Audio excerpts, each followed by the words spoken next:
Boa noite, pessoal. A aula está sendo gravada, viu?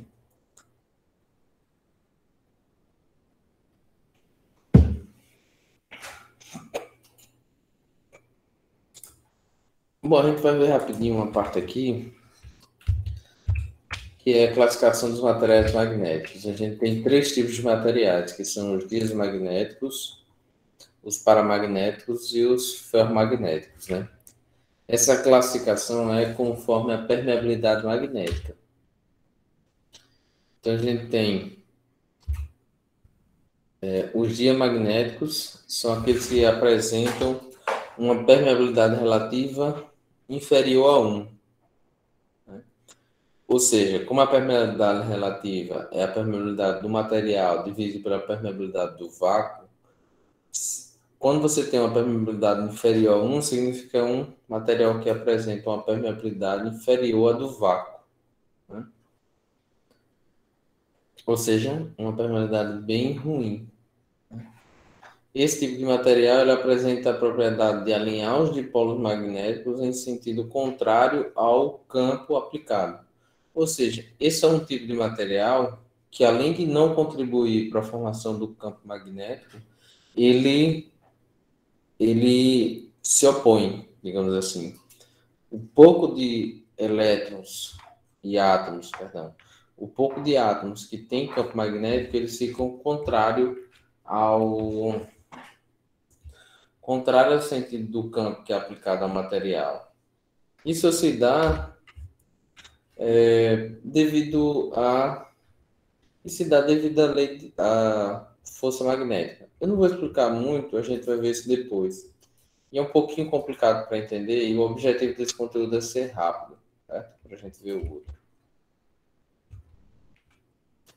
Bom, então o efeito do diamagnético é o aparecimento de um campo induzido no átomo contrário ao campo aplicado, né? Ou seja, conforme aparece um campo magnético induzindo o átomo, né? Ou seja, um campo externo, ele vai formar dipolos magnéticos contrário ao campo aplicado.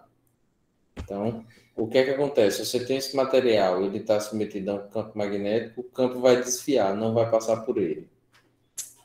Beleza? E aí os exemplos são o bismuto, a prata, o chumbo, o cobre, a água.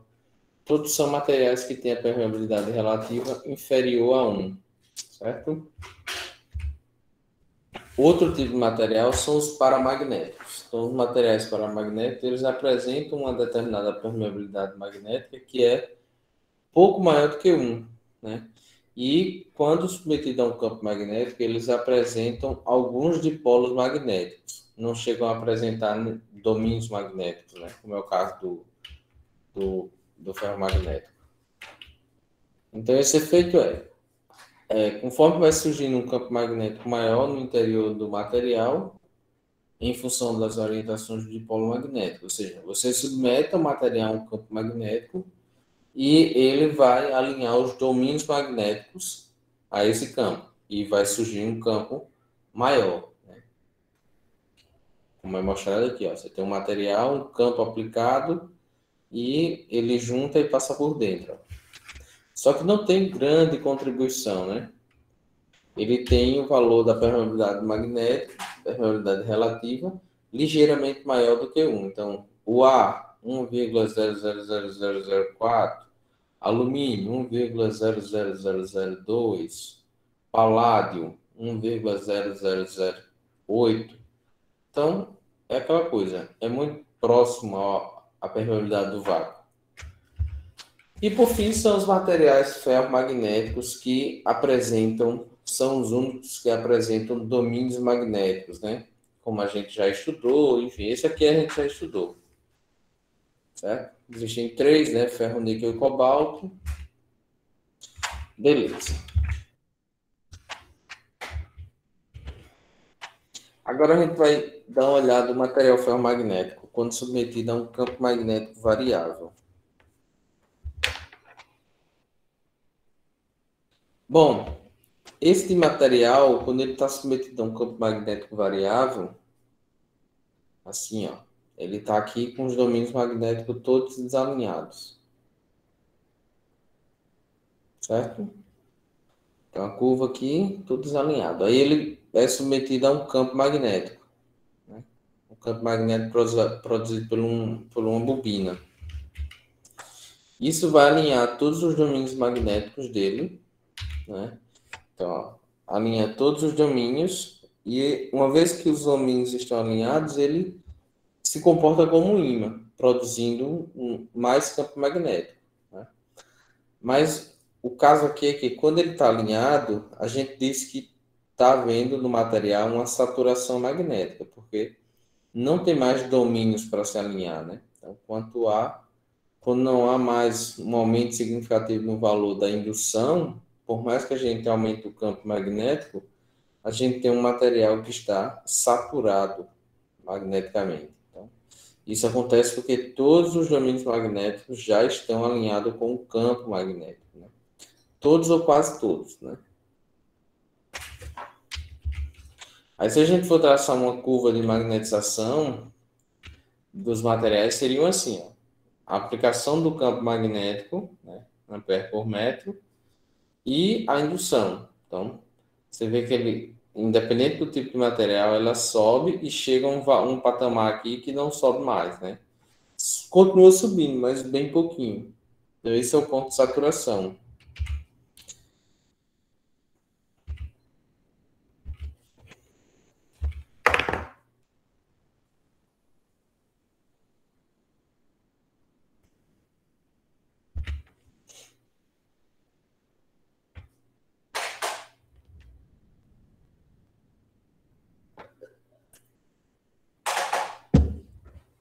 Então, digamos que a gente pega um material ferromagnético, como esse aqui, com os domínios alinhados, e submete ele a um campo magnético até ele atingir a saturação.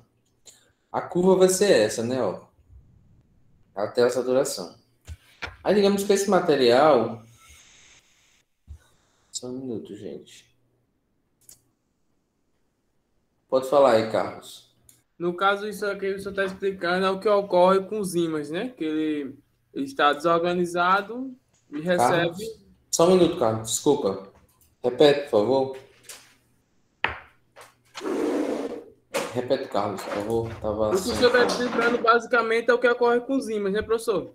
Que eles estão desorganizados e recebe uma carga muito forte neles para organizar. Até aqui, mas a partir de agora não se aplica muito aos ímãs, porque o ímã, uma vez que o campo magnético cesse, ele vai manter o alinhamento dos domínios magnéticos, né? Eu estou tratando aqui de um material, de um ímã não permanente, digamos assim. Podemos dizer que pode ser um ímã elétrico, né? Que quando injeta eletricidade, ele vira um ímã. Quando tira, ele deixa de ser um ímã. Nesse caso, seria o núcleo ferromagnético de um eletroímã, né? Que é o que você chamou de ímã elétrico. É um eletroímã. É o núcleo ferromagnético, é aquela parte de metal de um eletroímã que a gente está analisando.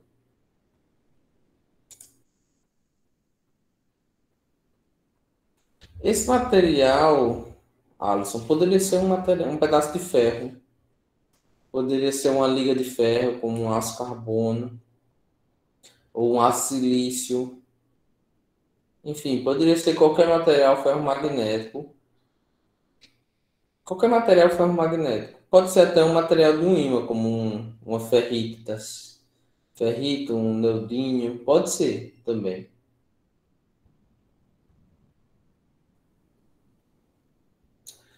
Então, eles foi submetido a um campo magnético, né?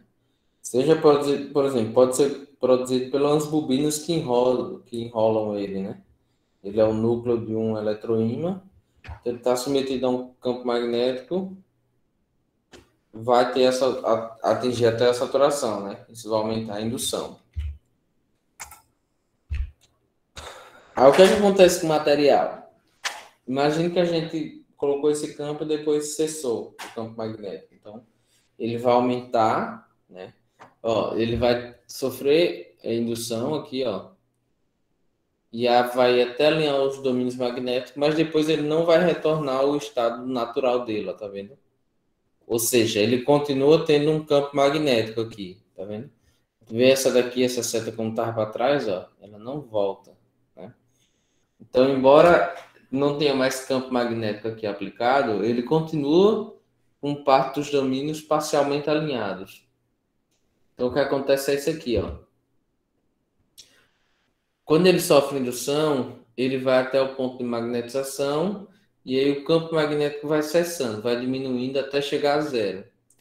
Ou seja, a indução vai diminuindo conforme ele vai desalinhando os domínios magnéticos até chegar a um valor quando o campo é zero, mas ele mantém um pouco do alinhamento dos domínios magnéticos. A gente chama esse ponto de indução residual, né? Então, indução residual é o valor da indução que permanece no material após cessado o efeito do campo magnetizante. É o campo magnético que magnetizou o material. Então, importante.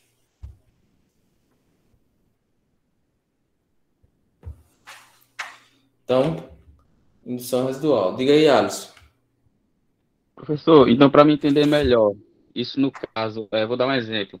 Seria como eu colocar as chaves de fenda em contato com um ímã, Oh, para quando eu quiser utilizar essa chave de fenda para tirar um parafuso, o parafuso tipo não cair, ficar grudado sempre na chave de fenda. isso.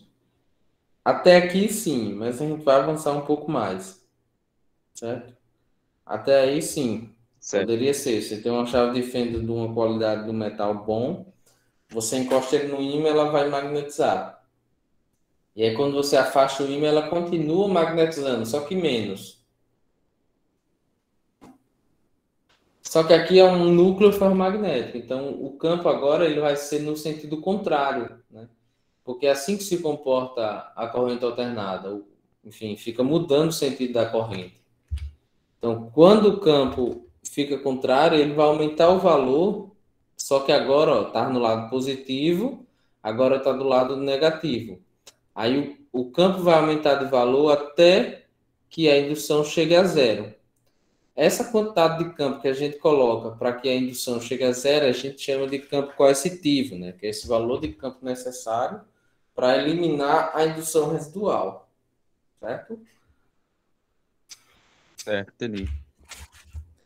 E aí você continua aplicando o campo magnético até o valor máximo, e ele vai chegar num ponto de saturação negativo, né? Aqui embaixo. E aí retorna o ciclo, né? Ele volta para zero e permanece uma indução residual, só que negativa agora, esse PR aqui, ó. E aí o campo vai ser positivo de novo para esse lado, até chegar ao campo coercitivo e depois ele aumenta até chegar o H máximo, né? Levando até a saturação e isso volta. Isso vai formar o que a gente chama de ciclo de esterese, certo? Ciclo de esterese. Esterese é uma palavra que tem origem grega, né? E ela vai significar atraso, certo? Isso por quê? Porque a gente percebe que a indução ela tem um atraso em relação ao campo, né? Sempre que o campo está zero, a indução ainda tem um resto de valor. Então, isso é esterese magnética. E por que isso acontece? Porque os domínios magnéticos ele tem resistência à variação, né? À mudança de local. Então, para ele girar lá em torno do material, ele tem resistência. Então, ele não consegue fazer de forma automática. Tem uma certa dificuldade. Isso gera um atraso. Isso gera também aquecimento. Aquecimento, nesse caso, é dissipação de energia, né? É perda de energia. Então, esse é um dos fatores que geram perdas de energia, que é a esterese magnética. Então, esse ciclo é importante para a gente determinar o quanto de perda magnética um determinado material vai oferecer quando ligado num circuito elétrico, certo? essa perda era diretamente proporcional à área desse ciclo esterese.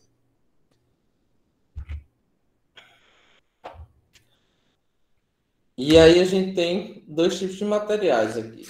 Os materiais que são bons para... Os materiais que são bons para a gente fazer imã, eles têm um ciclo de esterese bem aberto, e tem os materiais que são bons para máquinas elétricas, que tem um ciclo bem fechado. Então, por exemplo, o ciclo da esquerda, ele é bom para fazer um ímã, né? Já o da direita é bom para usar para confeccionar, por exemplo, um transformador, porque as perdas são menores, né? Bom, outra coisa importante para falar sobre máquinas elétricas, assim, com relação à esterese magnética, é que normalmente quando uma máquina está funcionando, ela não leva o núcleo magnético à saturação, né? Porque isso é desperdício de energia. Então ele leva até um valor intermediário, né? Então a gente tem o ciclo de esterese normal, que é esse que vem menor, esse de dentro, e tem esse maior, que vai até fora, que a gente chama de ciclo de esterese de saturação, né? Então, ele é diferente. Bom, quando o ciclo de esterese é de saturação, né, o valor vai até a saturação, o que a gente chama de campo coercitivo, na verdade, é a retentividade do material, né? É uma grandeza que, enfim, dimensiona, né, o quanto de um material, perdão, a retentividade do material, né, é o valor máximo da indução residual, lá quando a curva é de saturação. E o campo coercitivo, a gente chama de coercitividade, também é outro valor que é atribuído aos materiais ferromagnéticos, né? Aqui a gente tem alguns exemplos, por exemplo, o alnico, a gente tem a coercitividade e a retentividade dele. Aí, por exemplo, o aço carbono tem 4.000 amperes por metro, né, de coercitividade. Lembrando, coercitividade é campo magnético. E tem um Tesla de retentividade. Retentividade, lembrando, é indução residual, é indução magnética. E aí a gente tem outras coisas aí, por exemplo, sumário cobalto, que é um ímã, né? Então você vê que ele tem uma coercitividade de 56.000. É muita coisa de coercitividade, né? Ele mantém um campo magnético muito alto, né? Aqui a gente tem blindagem magnética, diferente do que a gente pode pensar, de blindar alguma coisa magneticamente, colocar algo que seja diamagnético. Na verdade, a gente coloca alguma coisa ferromagnética, para direcionar o campo a circular por esse negócio e blindar o que está dentro. Um exemplo é o mecanismo de ferro móvel de multímetros analógicos, por exemplo, digitais. Que o mecanismo que não pode sofrer campo magnético, né, porque ele tem um campo produzido pelo próprio ímã, ele é em volta de um anel ferromagnético, por onde o campo passa. Bom, pessoal, foi bem rapidinho a aula de hoje, tem muita coisa aí, mas é bem rapidinho. Semana que vem a gente vai ter uma revisão geral sobre isso. E eu quero saber se vocês tiveram dúvida até agora. Lembrando, semana que vem a gente vai ter uma revisão sobre esses dois pontos. Isso aqui é bem teórico, certo?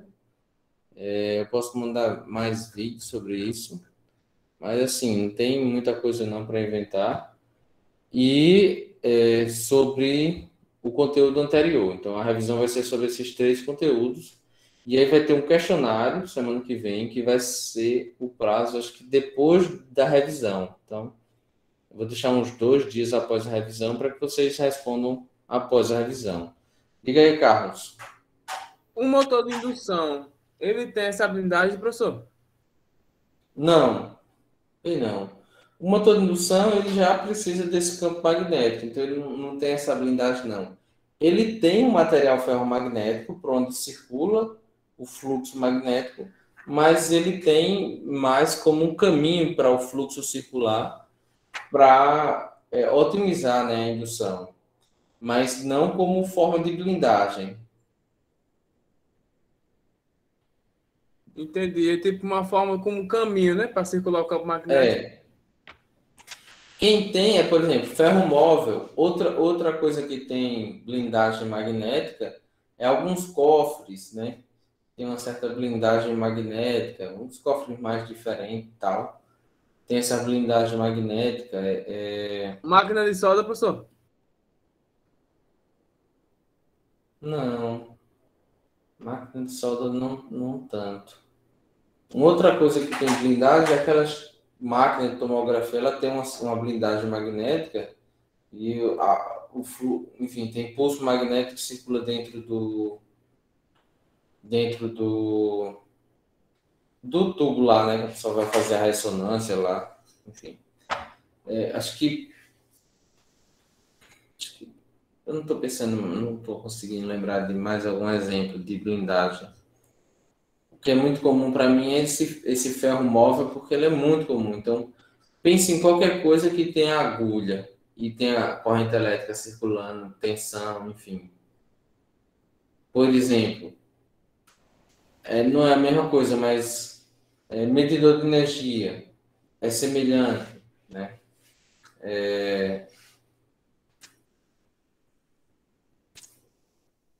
Os multímetros analógicos, enfim, não lembro mais não. E aí, pessoal, mais alguma dúvida?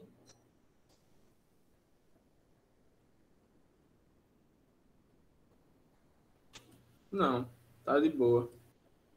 Bom, eu deixo o material aí com vocês, para vocês darem uma olhada, e qualquer coisa vocês entrem em contato comigo. E semana que vem a gente faz a revisão para fazer esse questionário. Tranquilo? Tranquilo. Ok, professor. Qualquer coisa,